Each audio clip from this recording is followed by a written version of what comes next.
Aku punya lagu baru untuk kalian, dengarkan kalian ya. Iya, iya.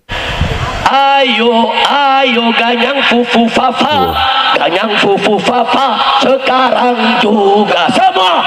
Ayo, ayo ganyang fufu fafa, ganyang fufu fafa. Ganyang, ganyang, ganyang Firza Hussein, Iya, iya, iya. ganyang Firza Hussein sekarang juga. Ganyang, ganyang, ganyang Firza Hussein, ganyang Firza Hussein 2016. Iya, iya, iya. Aduh, penasaran ya sama Firza Hussein ya? Tanya aja sama bapak yang ciptakan lagu itu. Iya, tanyakan ya. Hei, Opung emang kenal bapak itu sama si Firza Hussein? Wah kenal, dekat kali pun. Iya, iya, iya, iya. Sering orang itu chattingan.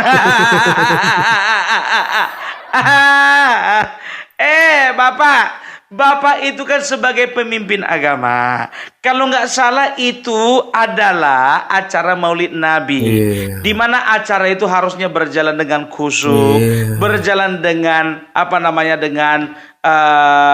dengan tenang, berjalan dengan damai, kan begitu Pak? Kenapa kok itu lagunya lain Pak?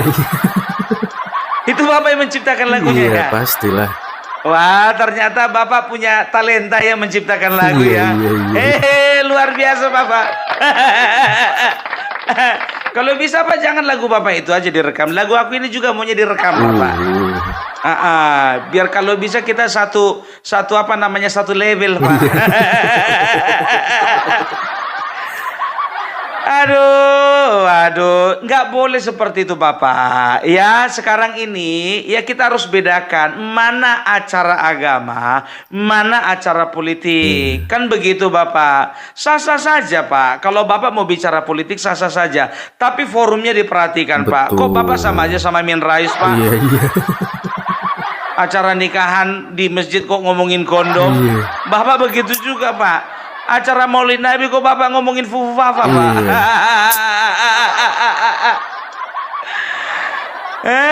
Ku perhatikan juga orang-orang situ semuanya waktu Bapak nyanyikan lagu itu. Orang itu nggak semuanya Pak simpati. Betul. Ada memang ya kan, ada memang yang langsung dia langsung responsif. Ya kan, tapi nggak semua.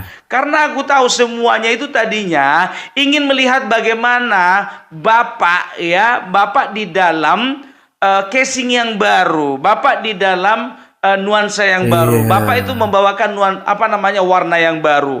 Ya karena aku tahu orang-orang di sana juga kepingin lihat, ya Bapak setelah sekian lama, apakah sudah lebih damai? Betul. Apakah sudah lebih tenang? Apakah sudah bisa lebih memberikan aura positif? Itu harapan mereka Bapak, bukan malah ngomongin fufu fafa. Tapi Bapak berkaca dulu Pak, ya sebelum kita menjelek-jelekan orang, pernah nggak kita berbuat jelek? Semua orang Indonesia Pak, hampir semua tahu mengenai Bapak dengan Firza Hussein.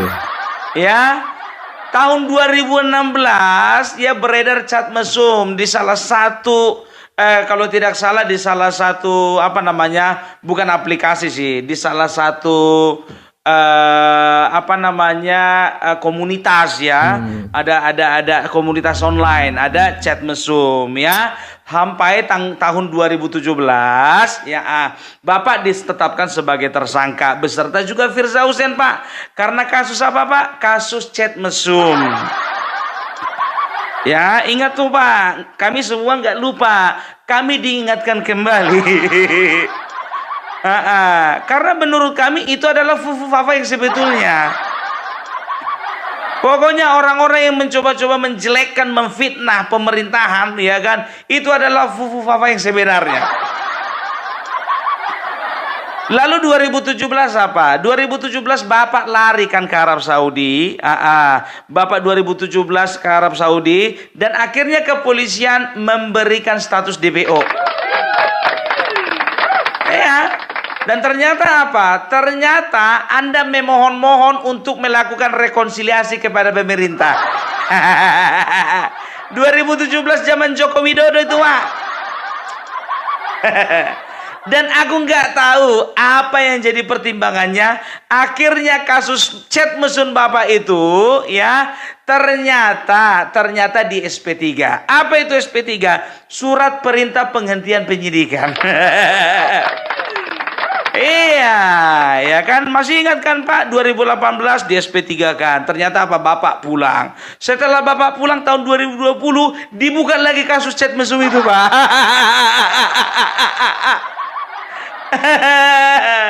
Itu Pak, iya kan, jadi tolonglah ya.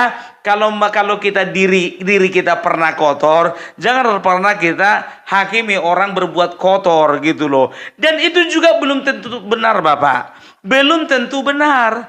Kalau misalnya tidak terbukti benar, berarti Bapak bisa dikenakan pasal pencemaran nama baik, karena Bapak sudah menuding wakil presiden, sudah menuding Bapak Presiden Joko Widodo, kan begitu ya? Karena di dalam orasi Bapak itu Bapak juga bukan cuma bahas masalah fufafa, Bapak juga juga sudah menjelek-jelekan pemerintahan. Kan begitu. Memang betul. Presiden kami itu tinggal sebulan lagi. Tapi ingat Pak, walaupun sebulan lagi, dia itu tetap Presiden Republik Indonesia. Dan Bapak ingat ya, Bapak juga dipulangkan waktu zaman dia kan. Waktu dia masih pemerintah kan. Itu dia. Gitu loh ya. Jadi aku nggak ngerti ngelihat Bapak. Bapak bisa dikatakan punya pengalaman luar biasa lah ya. Bapak punya pengalaman keluar masuk penjara.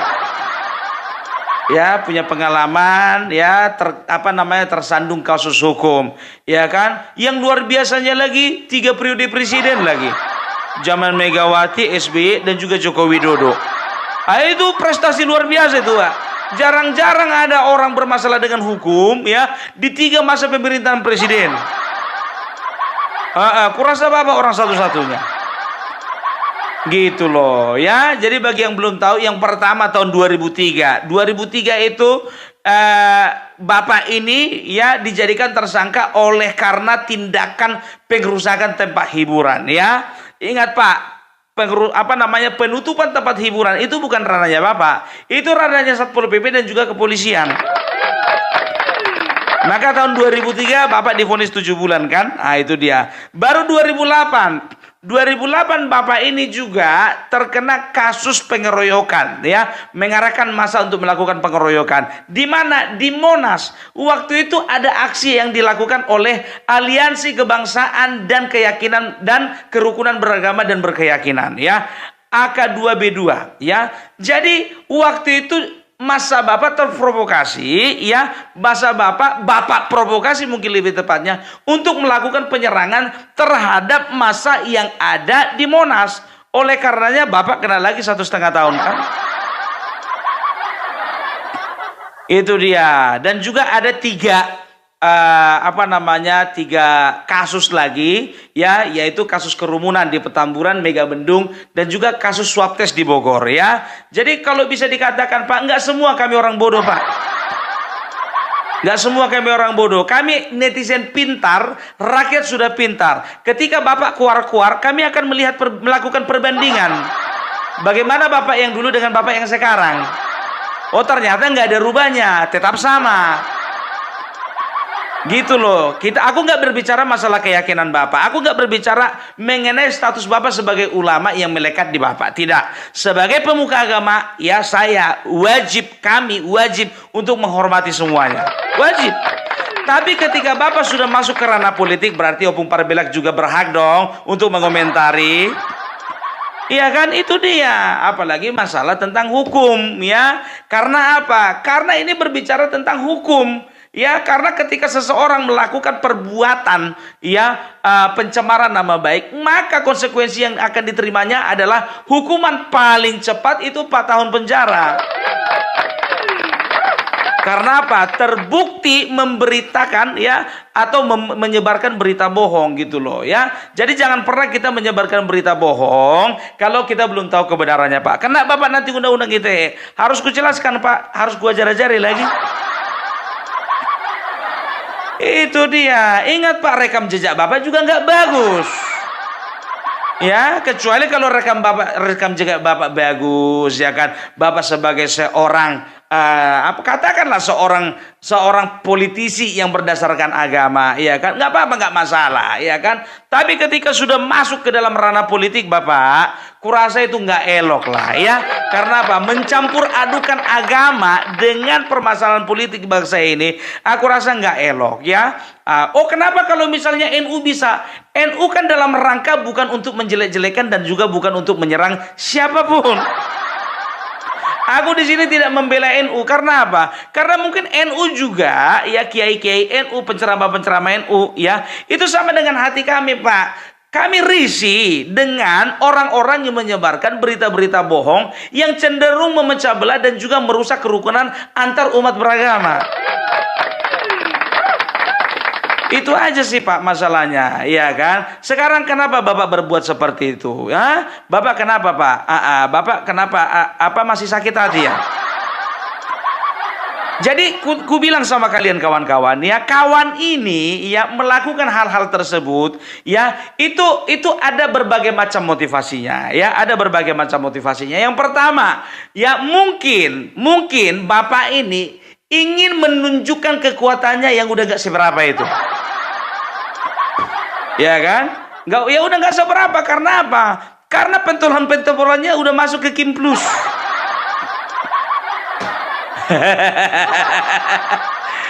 Karena dia juga pernah bilang, ya kan? Jangan pernah kalian bully PKS. Karena apa? PKS itu sedang PKS itu memang terpaksa melakukan itu.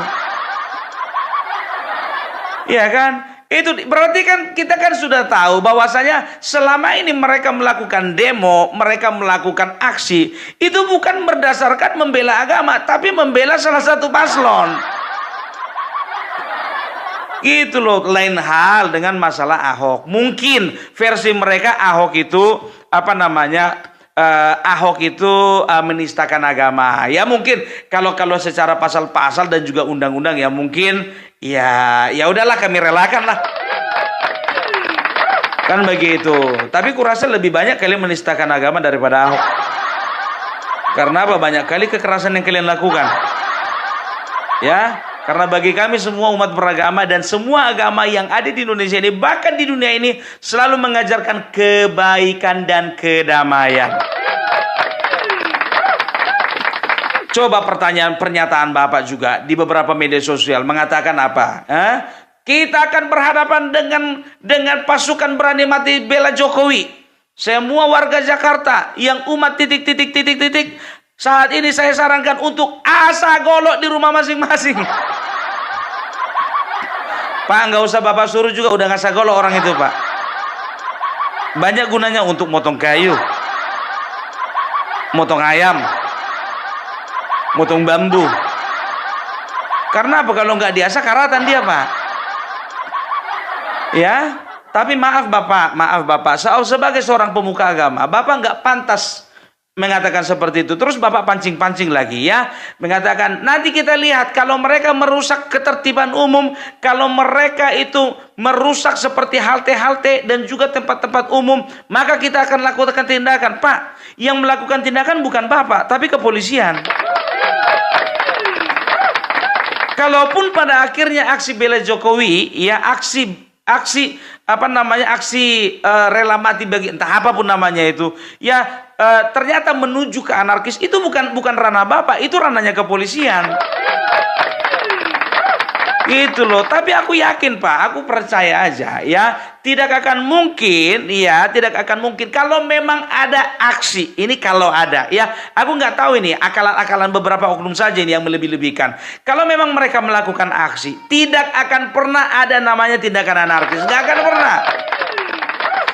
Kalaupun ada tindakan anarkis, itu perlu diinvestigasi, ya, diinvestigasi oleh kepolisian, apa menjadi motivasinya, dan betulkah mereka itu bagian daripada massa yang melakukan aksi tersebut.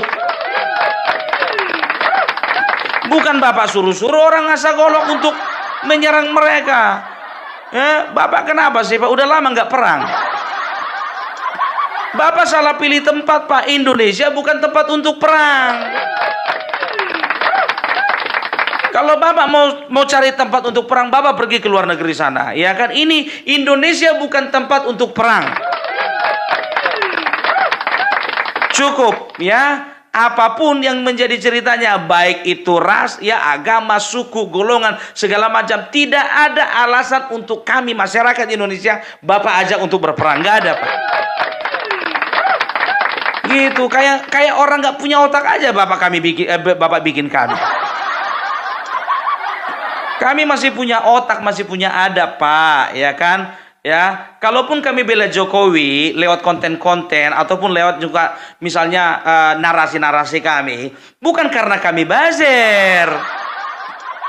Ku bilang sama Bapak, aku nggak pernah dibayar. Mulai dari Pilpres kemarin sampai sekarang nggak pernah dibayar. Jadi jangan Bapak bilang apa namanya buzzer-buzzer, bukan. Yang kami inginkan adalah semuanya berjalan dengan baik, Pak, gitu. Kalau Bapak tidak suka calon Bapak tidak naik kemarin itu, ya, udahlah diam aja lah Bapak, gitu. Lihat-lihat aja lah. Sekarang yang jadi pertanyaanku, Pak, ya, Bapak melakukan hal-hal tersebut, Bapak melakukan atas inisiatif sendiri atau ada yang nyuruh? Jawab, Pak. Iya kan? Ya, kalau memang inisiatif sendiri ya sudahlah, ya kan, kami hargai itu. Tapi kalau memang ada yang nyuruh, siapa orangnya? Paling orangnya itu juga udah tahu kami. Kalau ini aku disclaimer dulu ya, aku tidak mau menciptakan gesekan dengan kaumnya Bapak, tidak. Tapi ketika Bapak membicarakan masalah fufu-fafa, pesawat jet pribadi, ya kan, itu udah ada ranahnya sendiri, Pak. Biarlah KPK yang menyelidiki. Memang kalau memang masalah fufu-fafa ini memang betul adanya, biarlah kepolisian yang menyelidiki. Sampai sekarang pun juga polisi tidak bergerak. Kan begitu. Sekarang begini, terlalu bodoh polisi tidak melakukan penangkapan kalau memang akun fufu-fafa itu nyata-nyata benar-benar miliknya Gibran Rakabuming Raka. Oh, nggak bisa kau bilang gitu, Pung Parbelak, dia itu kan anak presiden.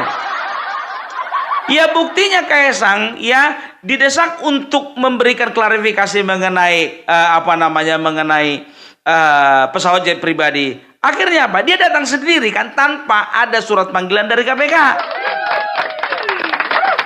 Ya kalau memang dia lakukan, dia gentleman gitu loh. Aku yakin Gibran itu bukan orang pengecut, ya. Apa takut Bapak karena Gibran itu anti intoleransi? Jadi tahu enggak kalian, aku jujur aja ngeliat kawan ini, kurasa gerah kawan ini. Karena apa? Gibran nyata-nyata melakukan tindakan ya yang betul-betul melawan intoleransi selama dia menjadi wali kota di kota Solo. Yang pertama masalah penutupan gereja. Ada beberapa gereja di Solo, biar tahu kalian, yang ditutup, dilarang untuk beribadah. Akhirnya apa? Dia buka sendiri pelangnya, dia copot itu larangan beribadah itu, dan tahu ya, dia bantu untuk masalah pengurusan izin gereja tersebut. Setelah itu apa? Ya, festival, kalau tidak salah itu festival budaya yang dilakukan atau dilaksanakan oleh teman-teman kita dan saudara-saudara kita oleh yang dari suku Tionghoa, ya. Dan tahu kalian, oleh karena mereka ditakutkan mendapatkan intimidasi, akhirnya apa yang dilakukan Bapak Gibran ini? Ya, dia parkirkan mobil wali kota, mobil dinasnya itu parkir di acara festival itu sebagai tanda bahwasanya dia juga hadir dan dia juga ambil bagian dalam pengamanan tersebut. Ujungnya apa? Semua berjalan dengan baik. Dan pada acara Natal dan Tahun Baru, kota Solo itu dihiasi bernuansa Natal. Itu. Jadi yang kita perlukan pemimpin seperti ini. Dan ini yang membuat kalian takut. Membuat para pembenci Jokowi takut, terlebih lagi kaum-kaum intoleran. Aku tahu itu karena apa? Gibran pasti akan mengambil tindakan yang sangat keras ketika ada intoleransi ada di Indonesia ini. Itu aja sih sebetulnya. Jadi kalau aku bilang ya udahlah, kami hanya mengingatkan Bapak, jangan kejadian yang ada di Monas itu terulang lagi, Pak. Iya kan? Kan Bapak waktu itu 2008 itu Bapak terkena pasal mengenai pengarahan massa untuk melakukan tindakan kekerasan. Jangan pasal itu lagi dikenai kepada Bapak. Karena apa? Karena Bapak terpancing untuk melakukan provokasi gitu loh Pak. Ya kami kan sebagai warga negara Indonesia yang baik, kami hanya mengingatkan Bapak yang jauh lebih tua daripada kami untuk tidak jatuh ke lubang yang sama Pak. Tapi kalau lubang yang itu Pak beda. Ini lubang yang jahat Pak, bukan lubang yang enak.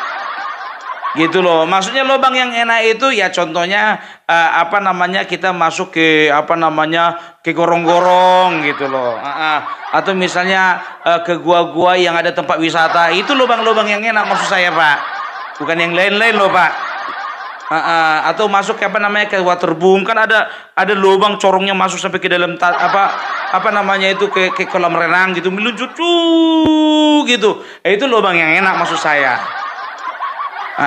Ya jangan terlalu berpikiran negatif Pak, karena saya tidak akan pernah melakukan sesuatu yang tindakan mesum disebar-sebarkan ke publik, nggak mau Pak. Saya masih menjaga kesopanan Pak, masih. Alah, oke. Ya, jadi kalau ku katakan ya cukuplah sampai di sini dulu Pak. Kalau mau dibahas lagi nanti lanjutannya Pak, tonton aja videoku yang kedua ya. Salam Parbelok, salam NKRI harga mati. Jangan lupa like, comment and subscribe channel Soro Wang Dizo Terima Kasih.